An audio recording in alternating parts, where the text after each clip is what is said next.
It's time to let go of the pain, the people, the patterns, the problems, and the pain. It does not matter what you've been through, what you haven't. What will help you is letting go of what is no longer serving you. And sometimes even what is.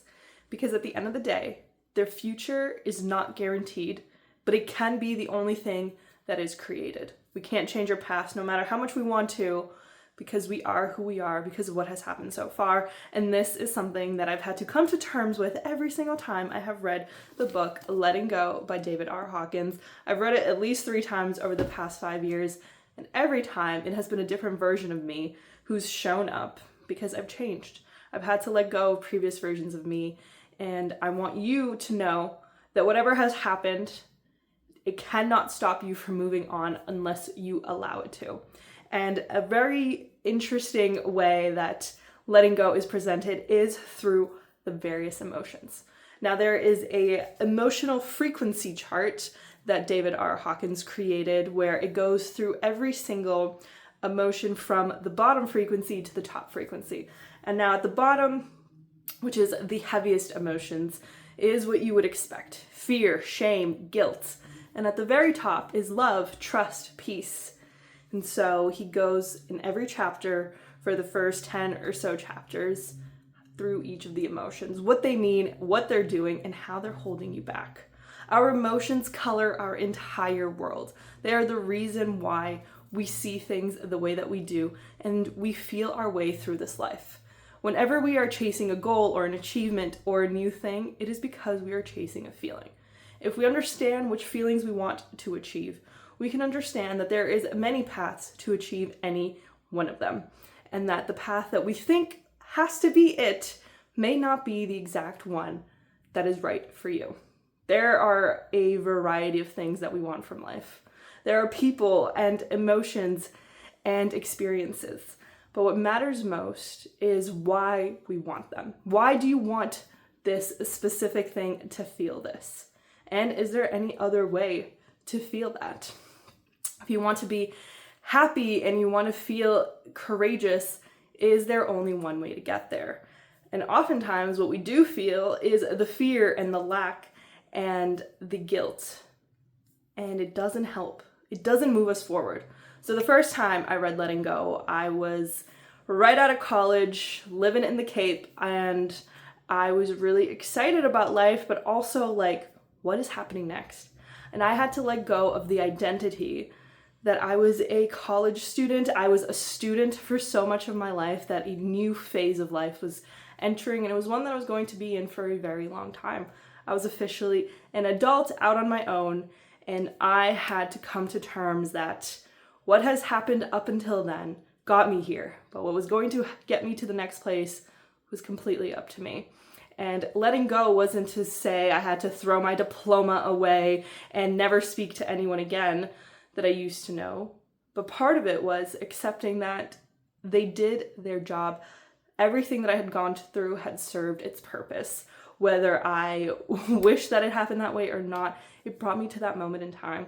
And everything that you have been through has also brought you here. Everything that I have been through over these past few years. And I realized today that I am moving for the 6th time in a span of less than 2 years in the next few weeks. So did I want to do that many times? No. Would I change my life as it is right now for having moved less or whatever? Also no. And that is the real heart of everything is shifting and changing all the time, but it is up to us to decide what it means and what value it really has. So when you let go of the intensity of the emotion behind it and of the story that you're telling yourself, you're not letting go that it ever mattered or that it happened. You're letting go of the hold that it has on your life anymore. You are letting yourself off the hook. You're no longer holding yourself to what once was. There's plenty of things that I probably wouldn't do the same way, and just knowing that is enough to let it go. Because who I am now is not who I was then, and who I was then brought me to this moment.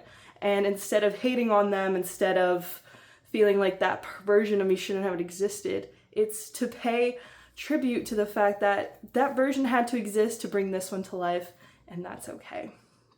When a team wins a championship and certain players are not going to be part of the team the following year, they don't kick them off the team, off the court, and never speak to them again. Oftentimes, both the rest of the team and that person still have high praise to say about one another. Even with some of the most controversial relationships in all of sports history, like Tom Brady and Bill Belichick, they still have not publicly spoken against one another because they both know that they needed each other to get to where they are and to what they were able to achieve. And this is true for you too. Saying that your past was horrible or terrible doesn't help you. And you're on your own team.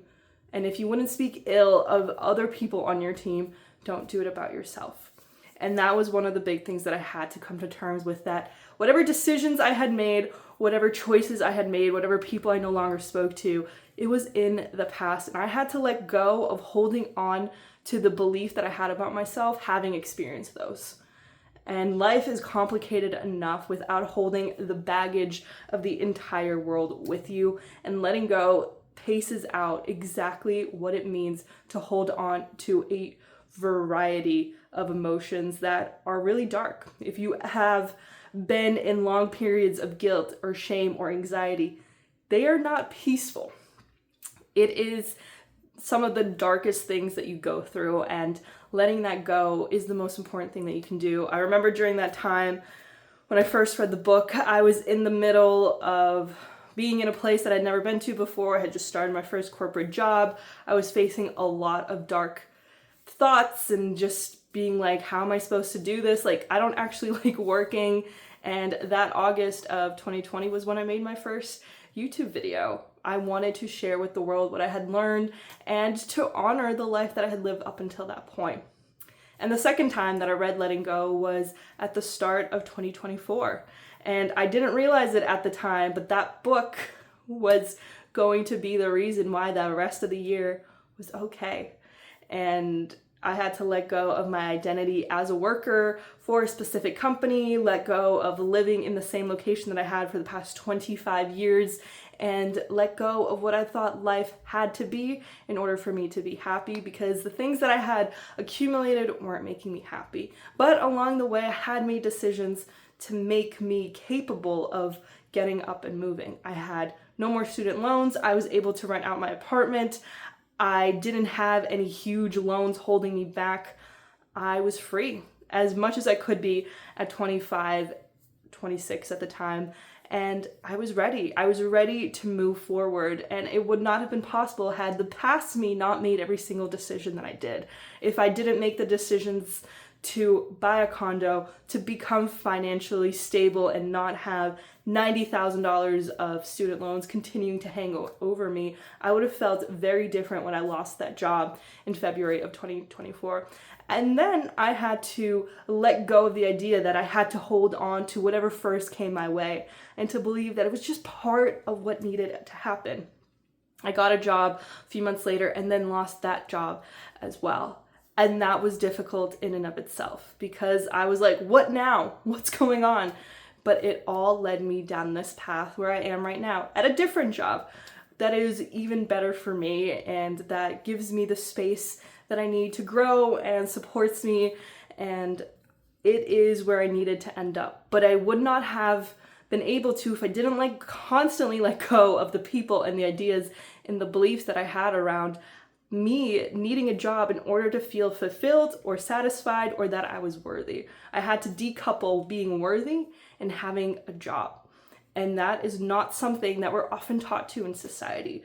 It is, if you have a high-paying job, if you have this car, if you have this house, if you have this partner, then you're worthy of this specific level of recognition, and that life is more worthy of living than any other life. But I didn't have a job. I didn't have a boyfriend. I didn't have an idea of what was going to happen next. And I had to find my worth within me and not in things that could be taken from me.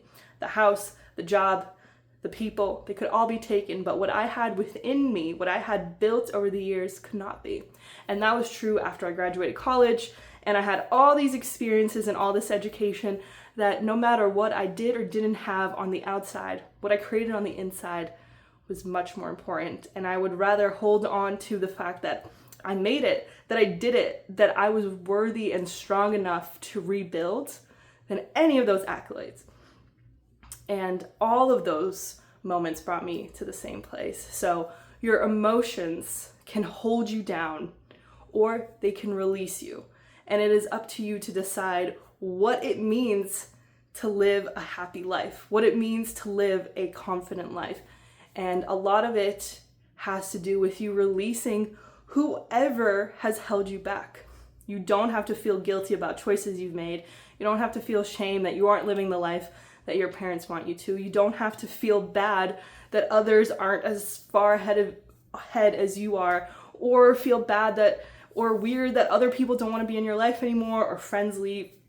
You don't have to feel bad about it. You don't have to attribute any more to it than the truth of what it is. Those people aren't in your life anymore. A job is no longer where you go every day, and that's it. And he actually talks about losing a job as one of the examples, that somebody lost their job and they had tied up their entire identity within it. And once they lost it, they finally realized that, like, hey, this wasn't the greatest fit. And then they found something that was way better for them. And as I have been there, it is hard to tell someone that, like, everything's gonna work out for the best, that, like, this is just one part of this amazing life. And it's true. It's hard to, in that moment, like, fully accept that. But you also have to stop giving it the pressure and the power that we usually do. There was a point where I was constantly talking about it and I was like, how could they do this? How could they do this? And I had realized that, like, for the entire time that I worked at that job, I had either been complaining about it or talking about it or being tired from it. My entire life revolved around that job. And then I was finally free of it, and then I was complaining about the fact that I didn't have it. And my mom sat me down one day and she was like, I get that you're going through so much, but you have to stop talking about it. Like, you have to figure out a way to move on.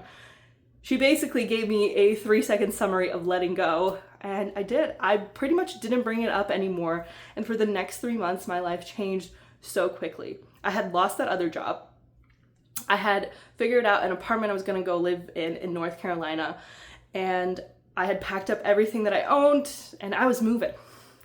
My chapter had started to move forward.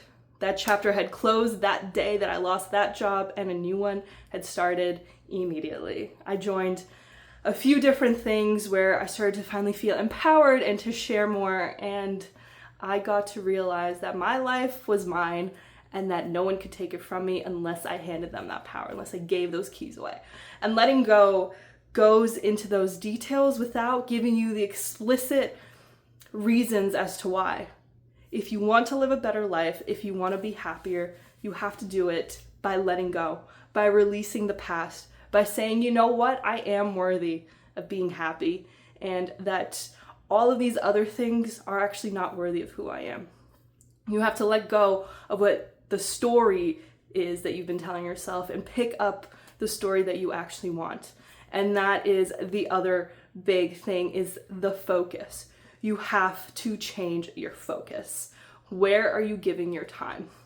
And if you have ever lived on planet Earth, you have realized that what you think, you create. What you focus on, you will see more of. If you are ever in an angry mood, you will find a million things around you that make you angry. That person who is rushing through that red light, your partner who left the dishes undone, your coworker who asks you the 100th time the same question, you will find all these things to be annoyed about. But when you're in a happier state, it is much easier to gloss over those things and look at the other stuff that makes you happy. If you're enjoying eating an ice cream, you'll think about how nice the weather is, or the funny, or really be into the funny joke that you're sharing with your friend. Like, you are in a different state and you will access different parts of your memory through those states. If you're angry, you will be able to access all sorts of times that you are angry much easier than when you're happy and trying to do so. Because if you are happy or in a calm, neutral state, and you think about times in your past where you were hurt or angry, you will see it through a different lens. You will filter it through a different part of your brain where you're like, you know what, it wasn't that bad. I actually ended up learning this from that. And I could see my college experience that way. I could see that time at that job that way.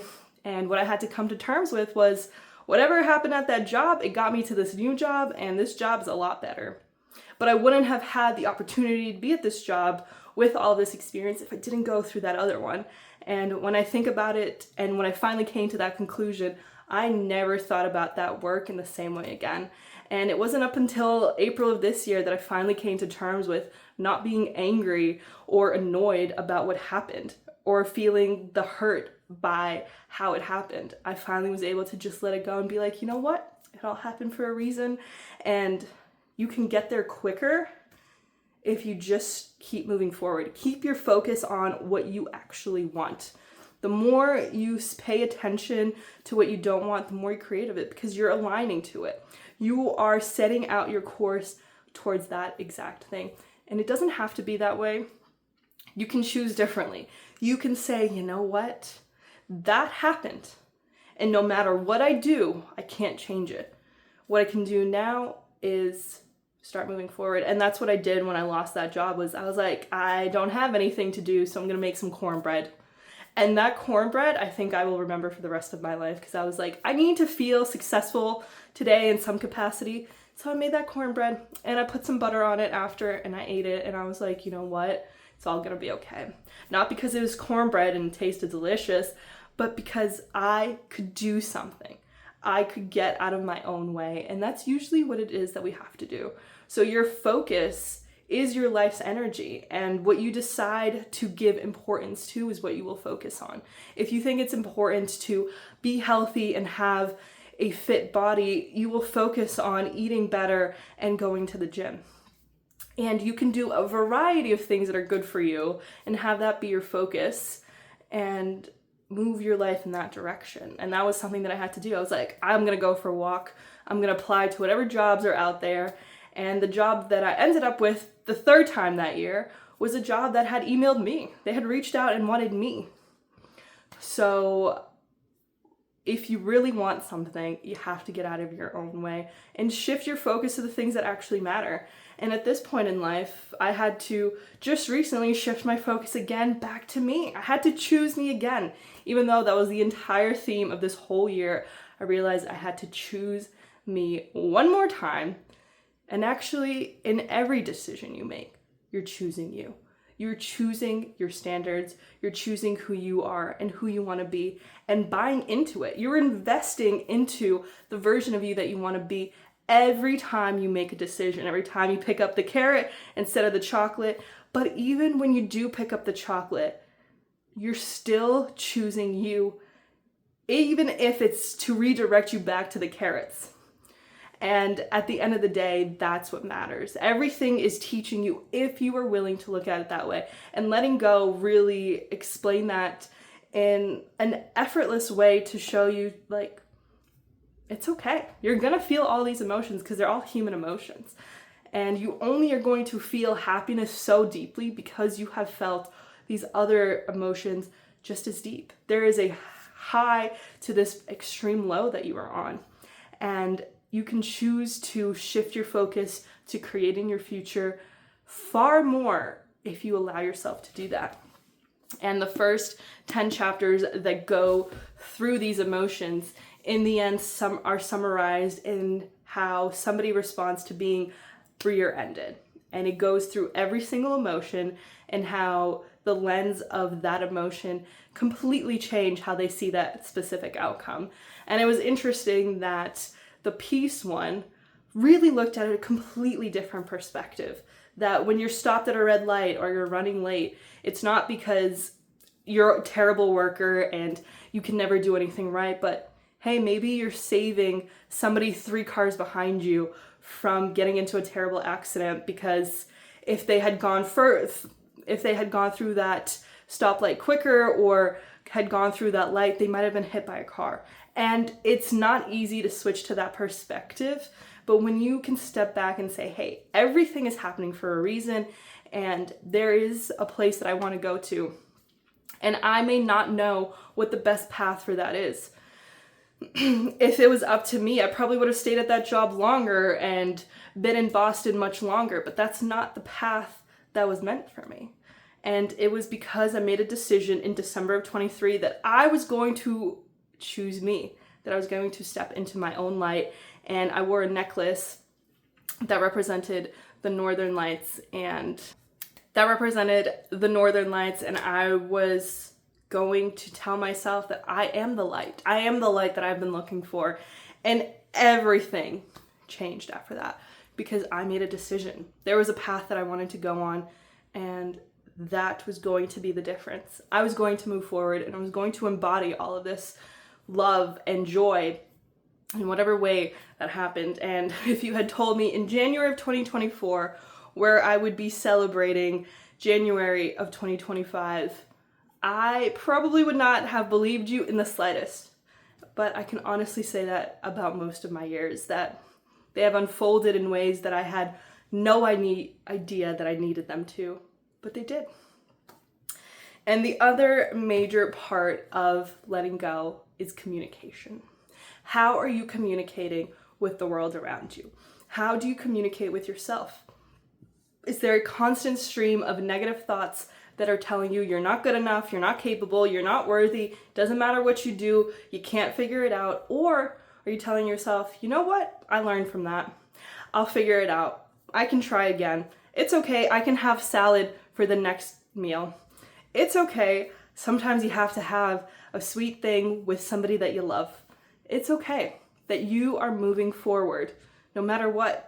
Hey, this emotion doesn't actually feel good. This person is making you feel weird. Let's reevaluate. Are you listening to what your body's actually trying to tell you? Because every voice in your head that's telling you you're not worthy or not enough or not capable or you'll never make it are voices from other people that have been adapted into who you are. They don't have to stay that way. And it's not who you are. You are capable, no matter who said it. Whether it was your mom, your dad, your teacher, your childhood best friend, whatever they said, you are worth far more than that. And if you want to listen to a voice, listen to mine. You deserve that life that you want. Wherever you are, you're going to get there, but only because you choose to do so and you let go of every single thing that isn't working for you. And just yesterday, I was thinking about all the people that I've had to let go, all the people who've hurt me and who have made me feel bad over the years. And even though you let go of something that isn't good for you, it still is difficult. And I was like, oh my God, why did all of those people hurt me? Like, I had to let go of all of them. But I made space for me. I made space for the people that I actually care about, that I actually want in my life, who want to be there, who want to support me. And that's what matters. And for a long time, I thought that, you know what, like, they're there sometimes, and I felt like that was enough. But that standard was just communicating that, hey, you can use me, and that person too can as well. And I'm worth more than people just conveniently coming in at their own discretion whenever they want, and me being available non-stop, no matter what.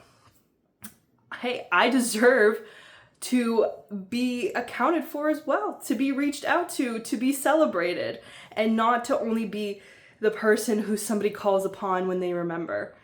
And I had to let go of this idea that I needed to be everything for everyone. And that's a big people pleaser mentality, but it's something that you have to let go of because it's not serving you. Even the things that you think you should be doing, they're not helping you get closer to where you want to be. When you stand in your own truth and you say, you know what, this is who I am, you can take it or leave it, and honestly, I'm good either way. And when you're actually good either way, you become the version of yourself that you've always wanted, that you thought you were going to become by bending yourself to the will of all these other people. You will actually be the person who you respect and love and trust will take care of you because you're starting to do it. Nobody else is going to say, hey, you know what, you should probably rest and not cook for 30 people because your friend decided to have this party but doesn't like cooking. Hey, you know what, like, you should go to the gym because you have been feeling terrible and your back's been hurting, and you know that stretching and lifting weights actually helps you. No one's gonna do this for you. And if you are lucky enough to have people to say, hey, let's go to the gym, or why don't you look at your investments? That's amazing. But I hope that you don't wait until that day for somebody to show up. And if you are waiting for somebody to say, hey, pay attention, you're worth it, let this moment be that moment. Stop waiting for the person who's going to change your life, because it's you. You are the person who's going to change your life. And if anything I've ever said has resonated, it is because it was ready for you to hear. You were ready and you heard it at the time that you were supposed to. But you are aware of every answer and everything that you want. You just have to let yourself come to terms with it. And letting go this past time was really important because I had to let go of the idea of what I understood family to be, and that I couldn't be perfect for them in the way that they want me to. And my parents came to this country because they wanted me to go and live an amazing and happy, beautiful life. So I have to go and live it under my own direction, under my own circumstances. I can't live the life that they want for me. And that was a really big thing to let go. The expectation that others have of you, especially the ones who brought you into this world and who watched you grow up, like my brother. And at the end of the day, I can't show up and be there for them until I do it for myself. And I can't live the life they want me to because I'm supposed to live the life that I am meant to bring to life. And I had to let go of this expectation that I had to be the perfect daughter and be there and do whatever they wanted no matter what. This is my life. And this is yours. Whatever you've been told your whole life, this is your life and you have to take control of it. And you gotta let go of everything and everyone who's told you otherwise. Even if your parents are telling you gotta do this, or your siblings aren't or are or whatever, you still get to choose. It's your money, it's your energy, it's your life, it's your time.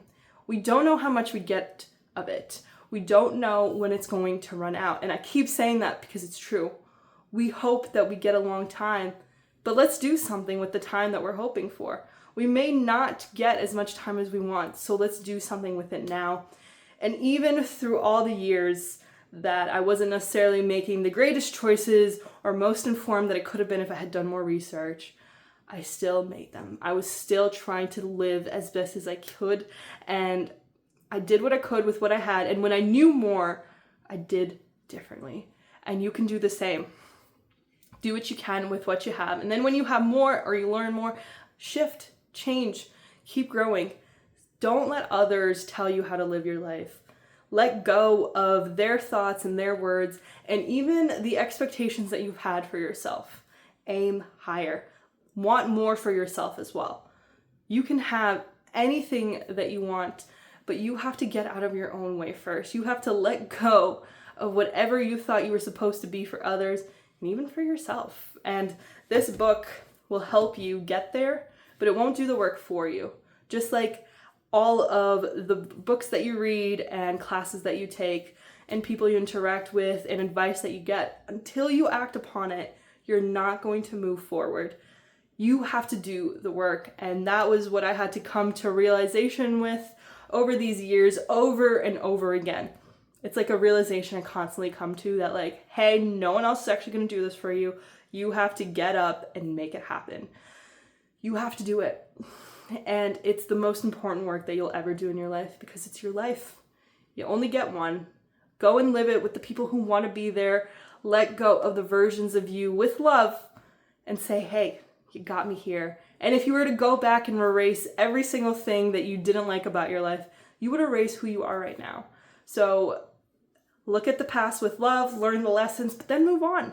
Let it go. It's not helping you. And when you make more mistakes tomorrow and the week after that, be thankful that you see them as mistakes because it means that you've grown. You are worthy of this life, but you have to decide that for yourself. You didn't make a bunch of mistakes. Your life didn't happen by accident.